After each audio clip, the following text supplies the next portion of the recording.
Assalamualaikum warahmatullahi wabarakatuh.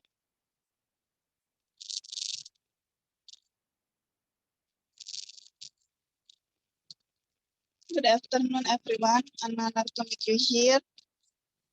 Let me introduce myself and my partner. I'm Paras Pumatasari as moderator and chapter 1, and my partner is Messi Diantika as presenter 2. We are from group 12. In this presentation, we will discuss about discourse analysis and language teaching.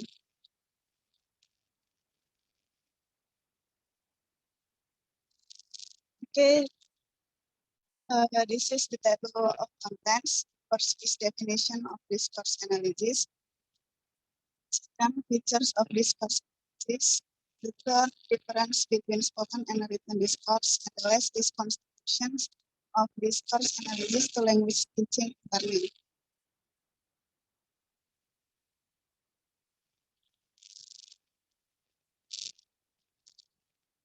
Okay, the first material will be explained by me. A definition. According to Maniruzzaman 2006, discourse analysis investigates and sentences in written language constitute larger units of language that is visible, unified, and possible. Discourse analysis concerns many things. The first is the impact of the selection of grammatical items, and the second is the relationship between utterance or sentences in the discourse.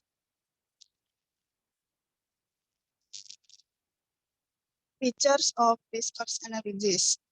The first is reference. Is an action element of the speaker that can be used in an expression. There is a reference is an act on the part of the speaker. For example, my uncle is coming home from Canada on Sunday. How long has he been away for? Oh no, I live in Canada. He was married to my mother's sister. Well, she's been there for a number of years now. Here in the example, he is used to refer to my uncle and she to my mother's sister. This presupposition is defined in terms of the sentence. Next, what the hearer be accept without challenge. It's the common ground of the participants in the conversation. For example, my uncle is coming home from Canada. My uncle is not coming home from Canada, and I have an uncle. Here, sentence B is unnecessary, while sentence C is the presupposition of the speaker in uttering sentence A. Okay, the next material will be explained by my partner, Messi Diantika. For Messi, time is yours. Okay. Implicature. According to Maniruzzaman 2006, it stands for what speaker can imply, suggest, or mean as distinct from what the speaker literally say. Inferency. Inferency is the process used as inner speech or the process used to arrive at the interpretation of speech. Jadi inferensi itu penghubung ucapan atau inferensi merupakan proses yang digunakan sebagai antar ucapan atau proses yang digunakan untuk sampai pada interpretasi ucapan. Contohnya, in the kitchen, a big cupboard, and when anyone come in, you can see hat and all in this cupboard. Di dapur ada besar, dan ketika siapapun masuk, Anda dapat melihat adanya topi dan mantel di lemari ini. Simpulannya, hat and coat belong to visitor of the house. Topi dan mantel milik pengunjung rumah. The house has wardrobe and cupboard is in the kitchen. Rumah memiliki lemari dan lemari berada di dapur. Next slide, please.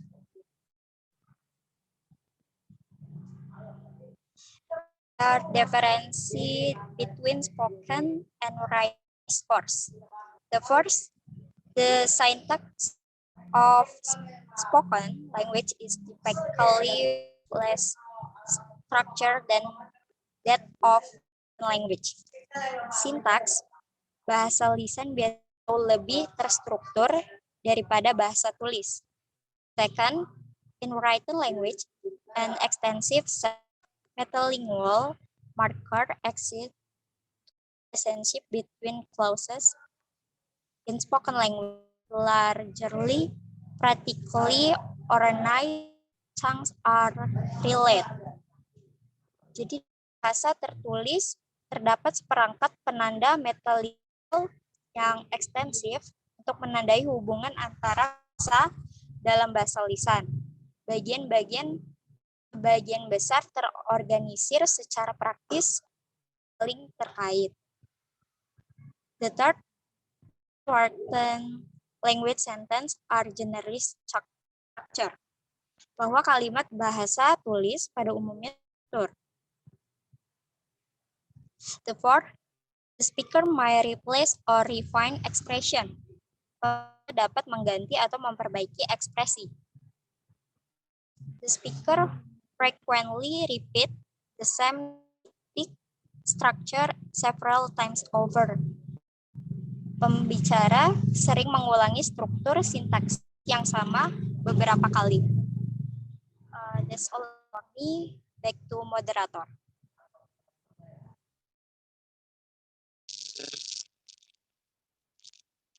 Okay, thank you, Messi. The contribution of discourse analysis to language teaching and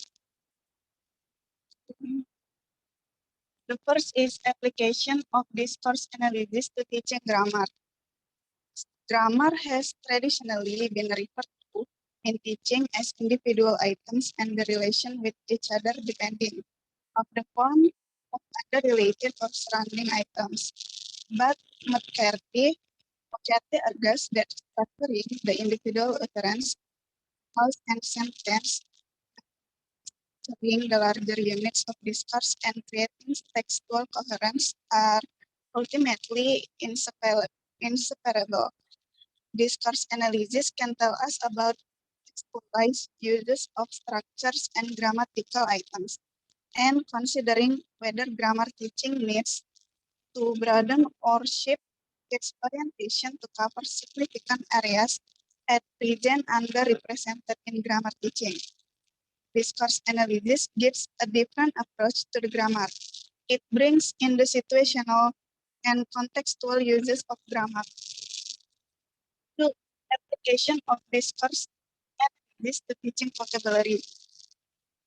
McCarthy says that there is specific vocabulary that always surround a specific text. And words mean something in a normal language used, but the same words used in a different context mean completely different. McCarthy is generally right in saying so, but Japan study only help with finding outline of text written. What help it provides to the discourse analysis is not described. Discourse analysis only attempts to analyze the meaning as a whole, and finding the type or field of text is not very helpful in this regard, as the context is generally always clear to the discourse analysis. One contribution that the study of vocabulary in naturally occurring discourse has made is to point out the all passiveness of modality in spoken and written.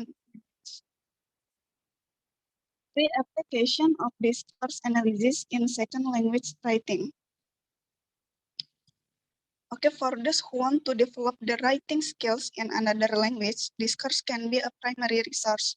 The writing classroom in English as a second language can be organized so that students themselves learn to analyze the written discourse of the society around them and appropriate the results of their analysis for their own writing purpose. A discourse analysis approach also leads to greater writing versatility as student writers are exposed in a systematic way to a variety of written genres or types of written discourse. Each genre presents a different set of rhetorical choices, lexicon, and grammar to format content and organization that students can study and adapt to their own writing. For application of discourse analysis to teaching text interpretation. Interpretation of a written text in discourse studies might be defined as the act of grasping the meaning that the communicative product is to convey. It's important to emphasize that clear understanding of writing is brilliant or not only what the author put in it, but also on what a reader brings to this process. McCarthy, 1991, points out that reading is an exacting action which involves recipient's knowledge of the word, experience, ability to infer possible aims of discourse, and evaluate the reception of the text. Okay, that's all our presentation. Um, if you want to ask, please open your mic or chat in the box. Thank you.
Okay, thank you for the question, Anissa Nurjana. I will try to answer.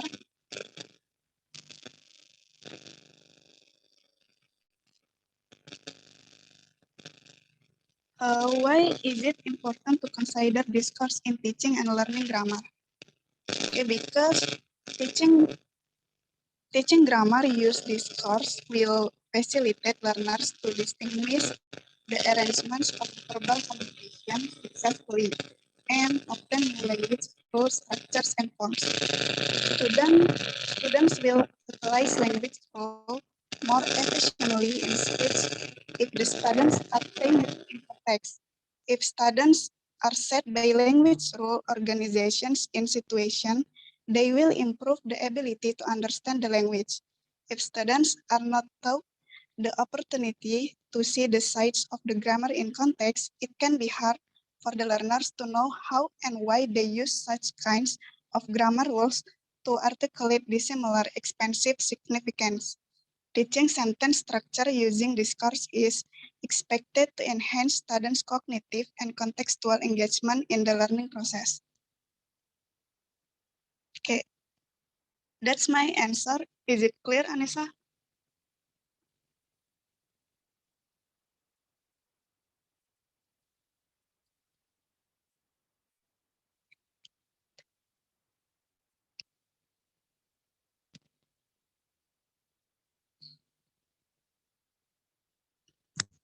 Okay, you're welcome. There is anyone wanna ask again?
Okay, if nobody wanna ask again, we will close our presentation. We hope our research will be useful for you all. As human beings, we realize that we can avoid the mistakes, so we apologize. Thank you so much for the attention. Wassalamualaikum warahmatullahi wabarakatuh. Waalaikumsalam warahmatullahi wabarakatuh.